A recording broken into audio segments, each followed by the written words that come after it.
प्यारे बच्चों, good evening. आज हम लोग पढ़ेंगे ऊर्जा के स्रोत, सौर ऊर्जा के बारे में। तो ऑब्जेक्टिव क्वेश्चन देखें, यह भी चैप्टर बहुत ही महत्वपूर्ण और इंटरेस्टिंग होता है क्योंकि यहाँ पर ऊर्जा के बारे में बात की जाएगी। आज ऊर्जा की आवश्यकता एक अप्रासंगिक प्रश्न होता है, ऐसे में यह चैप्टर अत्यंत महत्वपूर्ण हो जाता है। तो यहाँ आने वाले ऑब्जेक्टिव कुकर के बारे में हम देखेंगे।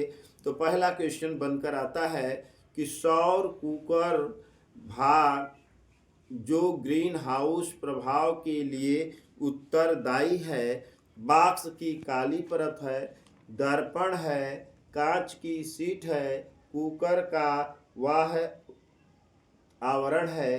तो इसका उत्तर होगा ऑप्शन सी होगा, कांच की सीट होगा। क्या होगा प्यारे बच्चों? कांच का सीट होगा, जो कि हाउस इफेक्ट के लिए उत्तरदायी है। और अगला क्वेश्चन है, बायोगैस का मुख्य घटक या एक्स है, मुख्य घटक है, कंपोनेंट है। तो ऑप्शन ए है मीथेन, ऑप्शन बी है carbon dioxide gas, option c है हाइड्रोजन गैस, ऑप्शन डी है सल्फर डाइऑक्साइड गैस। तो बायोगैस का जो मुख्य संघटक होता है वह मीथेन गैस होता है, वह ऑप्शन ए सही होगा प्यारे बच्चों। आइए हम देखते हैं नेक्स्ट क्वेश्चन के बारे में। ऊर्जा का अंतिम स्रोत कौन सा है? तो इसमें दिया है जल, सूर्य, यूरेनियम, जीवाश्म ईंधन। तो यहाँ पर ऊर्जा का अंतिम जो स्रोत होगा वह सूर्य होगा। इस प्रकार ऑप्शन बी होगा प्यारे बच्चों। आइए हम अगला क्वेश्चन देखते हैं। नाभिकीय ऊर्जा के उपयोग में मुख्य समस्या क्या है? नाभिक का विखंडन, अभिक्रिया लगातार कैसे कराई जाए, और इसके बाद में है उपयोग के बाद ईंधन का सुरक्षित निपटारा कैसे करें, और डी है नाभिकीय ऊर्जा का रूपांतरण विद्युत ऊर्जा में कैसे करें। तो इस प्रश्न का जो जवाब होगा प्यारे बच्चों, ऑप्शन सी होगा, उपयोग के बाद ईंधन को सुरक्षित निपटारा कैसे किया जाए।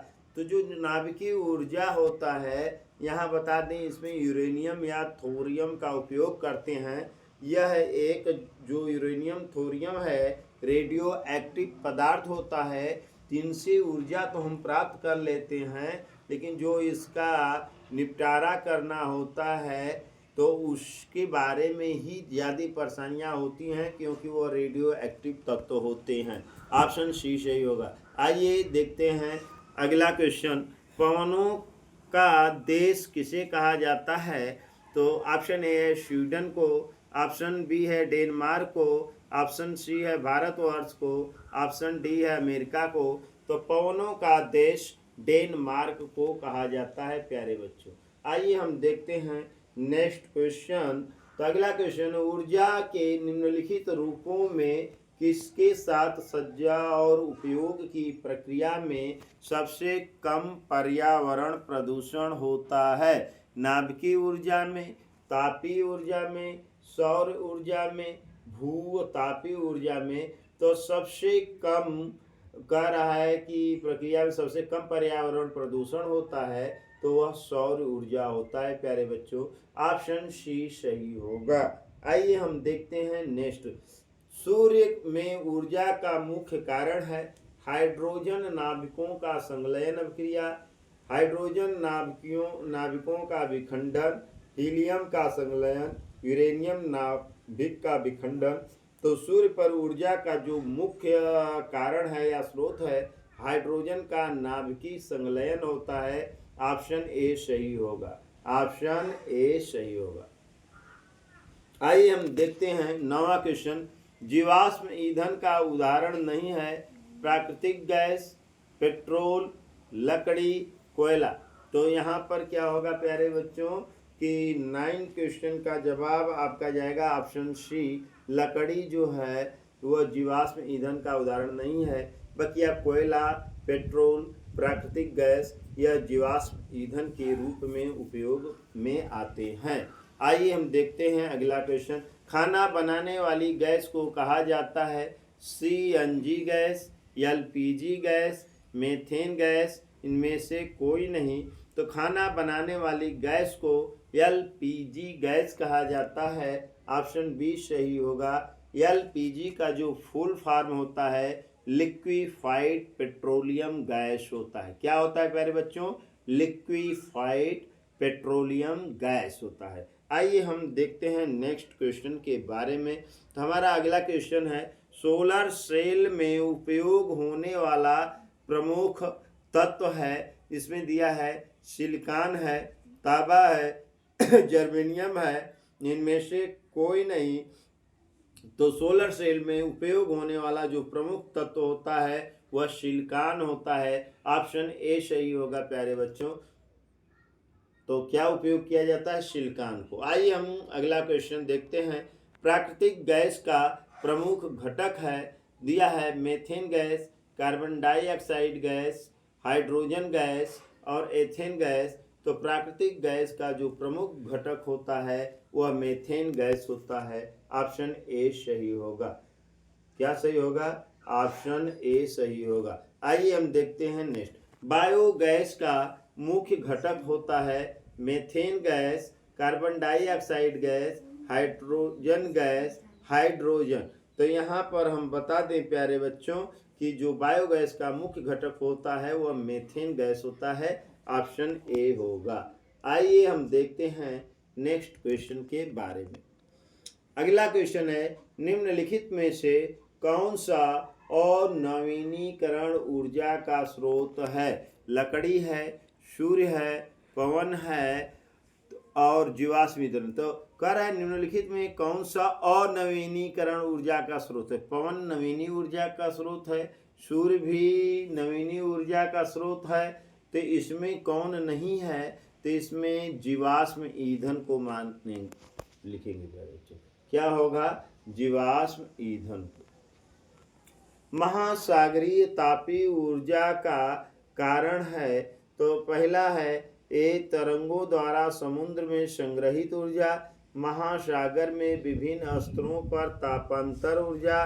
सी कह रहा है कि महासागर में, क्या कह रहा है प्यारे बच्चों, कि महासागर के विभिन्न स्तरों के दाब में अंतर ऊर्जा। और कह रहा है डी महासागर में ज्वार भाटे में जल स्तर पर चढ़ना। तो यहाँ बता दें प्यारे बच्चों, इस प्रश्न का जवाब बी होगा। क्या होगा? बी होगा। महासागर में विभिन्न स्तरों पर तापांतर होगा। आइए हम देखते हैं नेक्स्ट क्वेश्चन के बारे में। अगला है सौर सेलों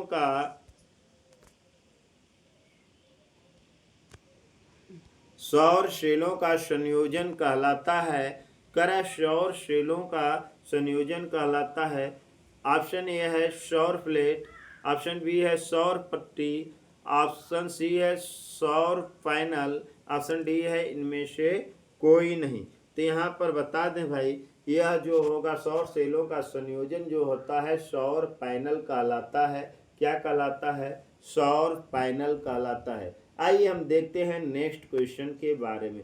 स्वच्छ ईंधन का उदाहरण है। दिया है option a CNG, option b है पेट्रोलियम, ऑप्शन सी है डीजल, ऑप्शन डी है जीवाश्म ईंधन। तो हम बता दें स्वच्छ ईंधन का उदाहरण सीएनजी होगा प्यारे बच्चों। तो ऑप्शन ए सही होगा। क्या होगा? ऑप्शन ए सही होगा। आइए हम अगला क्वेश्चन देखें। एलपीजी का मुख्य घटक होता है methane gas, butane gas, ethane gas, उपयुक्त सभी। तो यहाँ पर होगा, इसमें एलपीजी का जो मुख्य घटक दिया है प्यारे बच्चों, तो यह ब्यूटेन को माना जाता है। तो ब्यूटेन और प्रोपेन का मिक्सचर होता है। तो यहाँ पर आप समझेंगे कि ऑप्शन बी सही है। आइए हम अगला क्वेश्चन देखते हैं। सौर ऊर्जा में ऊष्मीय प्रभाव का कारण होता है।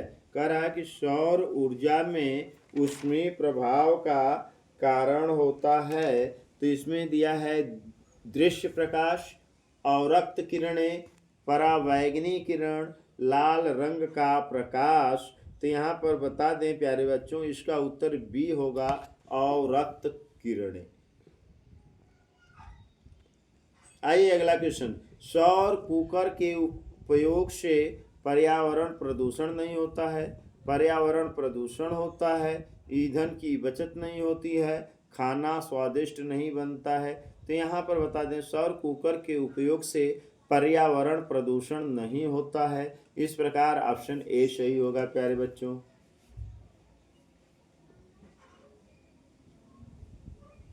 अब आइए अगले क्वेश्चन को देखें। निम्नलिखित में से कौन सा अर्धचालक नहीं है? इसका उत्तर होगा प्यारे बच्चों सिलिकॉन, जर्मेनियम, सेलेनियम, सिल्वर। तो यहाँ देखिए सिलिकॉन, जर्मेनियम, सेलेनियम ये तीनों अर्धचालक हैं, जबकि सिल्वर चालक है। इस प्रकार ऑप्शन डी सही होगा। पूछा है नहीं है, अर्धचालक नहीं है, तो ऊपर तीनों अर्धचालक हैं, तो सिल्वर चालक है प्यारे बच्चों, तो इसलिए ऑप्शन डी सही होगा। आइए हम देखते हैं नेक्स्ट क्वेश्चन के बारे में। गैर परंपरागत ऊर्जा का स्रोत है, गैर परंपरागत ऊर्जा का स्रोत है। तो देखिए परंपरागत नहीं पूछा, तो सौर ऊर्जा दिया है, पवन ऊर्जा दिया है, उष्मा ऊर्जा दिया है, जल ऊर्जा दिया है। तो 25 का सी होगा। क्या है भाई? कह रहा है गैर परम हाँ प्यारे बच्चों, तो यहाँ ऑप्शन सी होगा। आइए हम देखते हैं नेक्स्ट क्वेश्चन। ऊर्जा का गैर परंपरागत स्रोत है ध्वनि ऊर्जा, प्रकाश ऊर्जा और उसके बाद में वायु ऊर्जा और यांत्रिक ऊर्जा। तो यहाँ ऑप्शन डी सही होगा प्यारे बच्चों, यांत्रिक ऊर्जा। अगला है सूर्य ऊर्जा में उत्पन्न ऊर्जा का कारण है नाभिकीय विखंडन, नाभिकीय संलयन, रेडियो एक्टिव विघटन, उच्च ताप। तो सौर ऊर्जा में उत्पन्न ऊर्जा नाभिकीय संलयन होता है। ऑप्शन बी सही होगा प्यारे बच्चों। आइए हम देखते हैं नेक्स्ट। सोलर सेल एक ऐसी युक्ति है जो सौर ऊर्जा को परिवर्तित करती है।